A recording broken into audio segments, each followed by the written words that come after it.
this, my maat. Bright, colorful skies, kids laughing and playing, simple anime shenanigans and cuck right from the start. Everything feels like a cheerful, vibrant adventure until suddenly bloodshed, betrayal, and decapitation. Sorry, that's the only way I can make beheadings a little more upbeat to not upset YouTube. Now, what anime am I talking about? Elusive Samurai, where the saturation level is potent and so is the blood. Elusive Samurai lures you in with its prachtig, vibrant art style. It shows a young lighty in ancient Japan, running around being a cunt, avoiding his guards/servants, climbing on the duck of houses, and doing parkour as any 8-year-old would most do. The guards are most chasing him around so that the future young leader won't hurt himself. Blissful fun, most. Only to nuke you with a dark, very real storyline, John. It's a strange but captivating blend of colorful chaos and bloody drama set in feudal Japan. The anime Chommy pulls no punches with its quick switch from everything's mooi, everything is alright to oh yeah, people are dying. Yay, fun. The story is loosely based on historical events from like the 14th century in Japan, of course, but with some monster changes, animeifying the hell out of it to make it a bit more whimsical. Play still. Their main character, Lord Toki. Lord Tokiyuki Hojo. Yeah.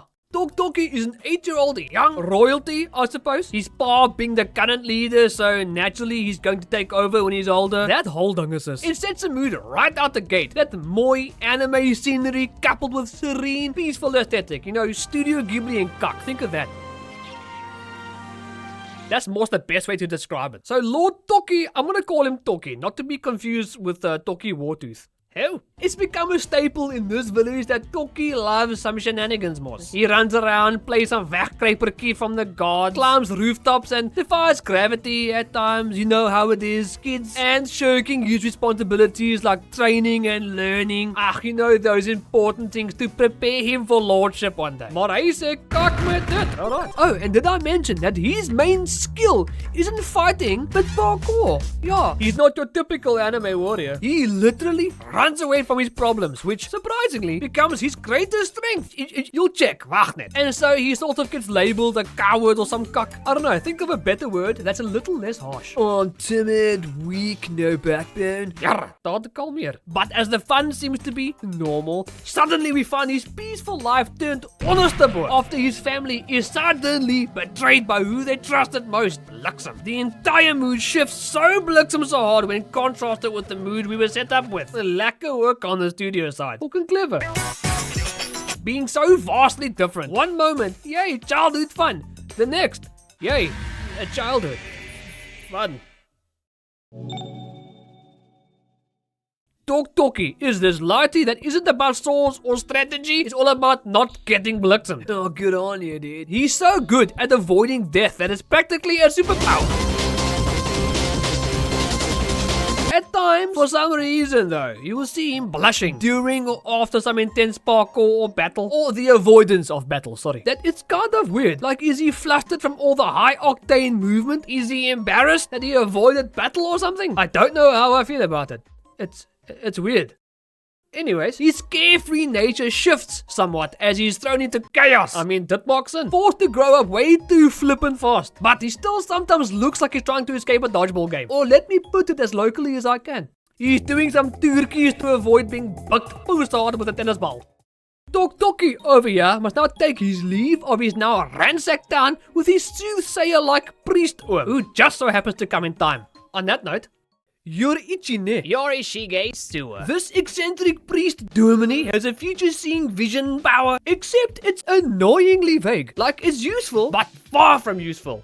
Make sense? Imagine having the ability to see the dawn of the future, but only in blurry clips. That won't really convey all that much unless cuck just plays out. Sort of like a bad Wi-Fi signal. As hy photocom. This Dominie is Toki's mentor, pushing him through training. Or sometimes just, digging holes. Yeah, bloody holes. Also, he does Goku's spirit bomb. What? Don't ask. He provides guidance for Toki, but also a bit of a malgat that gives off stranger danger vibes at times. I don't know what it is.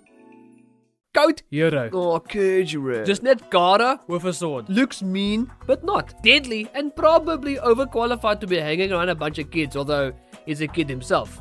Make of that what you will. Anneke. Ayako. Strong chick is going a spear there and not one to mess with. Check. This girl could bench press you without even breaking a sweat, though still kind of cutesy and gentle. A tough line to walk. As they say nowadays, Slay Queen. speaking of Slay, Slayer energy drinks. Poesmal and Poesnga. Go to link below and get yourself a Poesmal Slayer energy drink. Use code Remmington Slayers on Hazy Boss and kry vir yourself discount there. Say it's ook u. Oh, she's a cool. Flippin' quiet and constantly roasting her pa's future vision vermoë. Let's be honest, Joey. If you had a pa who dug holes and couldn't give you clear future predictions, you'd make fun of him too, ne? Maar respect jou pa. And besides, every anime needs a... Moving on. Us hier Kagad. Ashikaga Takeuchi. The ultimate fucking backstabber. This ook betrays Lord Toktoki's hele familie and starts the chain reaction of chaos. Picture the smuggest villain with betrayal down to a donderse art form. Legit, guy's an all-star actor, though coming across as such a bloke throughout the first episode and throughout young Lord Toktoki's whole life. Ook clearly the drama in his free time. Like even after the atrocities he did, you don't particularly hate him. Bloke seems pretty chill.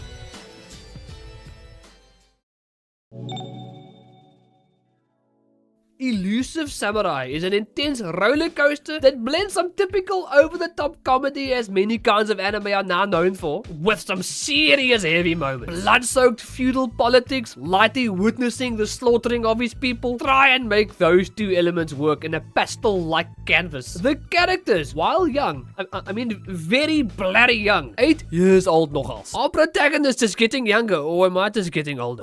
Well, you see... Yeah, wacht net, don't answer that. Though young, the characters bring depth and absurdity all to your song. The show juggles light-hearted moments with fucking serious historical betrayal, and it's all wrapped in a package of vibrant, saturated animation. You'll get some lachs here and there, marvel at some smooth animation, and you'll probably sit back a few times as you follow Lord Toktoki's parkour-fueled journey through Japan's blood-soaked history. Also, Toktoki has a brother, but who cares, right?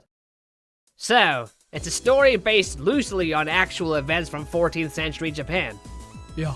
Following the story of Lord Tokiyuki, an 8-year-old with a flair for running and hiding as he escapes his home that was destroyed by a traitor. Yeah. The kid is a whiz at parkour and avoids getting hit so damn well that the show's very name is taken from that ability. Yeah. And the show blends vibrant color and bloodshed effortlessly. Pretty much.